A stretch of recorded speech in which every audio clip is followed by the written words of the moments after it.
La torche est arrivée et les mascottes ont fait leur apparition dans Londres. Le site olympique est fin prêt et un peu partout en Grande-Bretagne, des centaines d'athlètes sont en plein entraînement.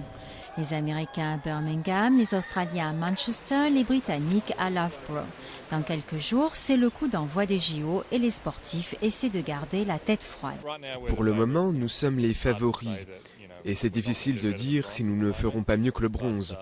Mais vous savez, l'idéal est d'y aller et de faire du mieux qu'on peut et espérer que ce sera mieux que les autres.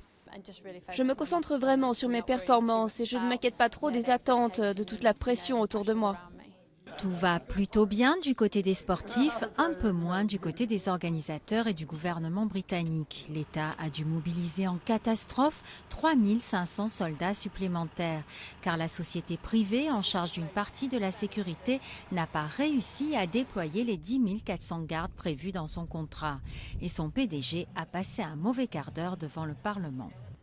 Monsieur Buckles, c'est une pagaille humiliante, non ? Ce n'est pas le résultat qu'on voulait, c'est sûr. C'est une pagaille humiliante pour le pays, oui ou non ? Je ne peux pas vous contredire là-dessus.